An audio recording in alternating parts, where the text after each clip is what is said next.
ఈ కార్యక్రమాన్ని ఏర్పాటు చేయడం జరిగింది. అందరికీ కూడా హృదయపూర్వకమైనటువంటి అభినందనలు తెలియజేస్తూ మీ అందరు కూడా శుభాలు జరగాలి, ఎలాంటి కష్టాలు ఉండకుండా ముందుకు పోవాలని చెప్పి మనస్ఫూర్తిగా కోరుకుంటూ ఆ అమ్మవారు శివమాయని అమ్మవారు అందరినీ చల్లగా చూడాలని చెప్పి హృదయపూర్వకంగా నేను ప్రార్థిస్తూ సెలవు తీసుకుంటున్నాను.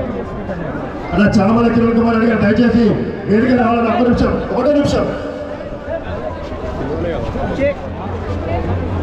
ఇక్కడ ఎంట్రన్స్ లో ఉన్న పోలీసు వారికి మనవి, ఆలయ జనరల్ సెక్రటరీ మాధు యాదవ్ గారి ఫ్యామిలీ బోనంతో వచ్చినారు, వాళ్ళని డైరెక్ట్ లోపల పంపించాలని కోరుతున్నాము.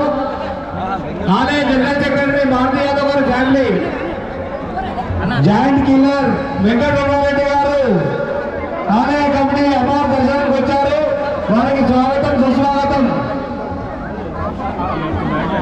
ఇప్పుడు భువనగిరి పార్లమెంట్ సభ్యులు చామల కిరణ్ కుమార్ రెడ్డి గారు అమ్మవారి దర్శించుకొని ఎప్పుడే వారు వేదిక ఇచ్చేసారు. వారిని ఎవరైనా మాటలు మాట్లాడాల్సిందిగా కోరుతున్నారు. చామల కిరణ్ కుమార్ రెడ్డి యువ నాయకులు చామల కిరణ్ కుమార్ రెడ్డి గారిని ఈరోజు లాల్ దర్వాజా శ్రీ సింహవాహిని వాణిజ్యాల దేవాలయంలో జరుగుతున్న బోనాల కార్యక్రమానికి కమిటీ ఆహ్వానం మేరకు ఇక్కడికి రావడం జరిగింది. రాజేంద్ర గారి ఆహ్వానం మేరకు ఇక్కడికి రావడం జరిగింది. భక్తులందరూ కూడా ఈ యొక్క బోనాల పండుగను హైదరాబాద్లో అందరూ కూడా ప్రతి సంవత్సరం చేసుకోవడం, ఇది మొట్టమొదటిసారిగా పార్లమెంట్ సభ్యులుగా ఎన్నికైనందుకు అమ్మవారి ఆశీర్వాదం తీసుకోవడానికి ఇక్కడికి రావడం జరిగింది.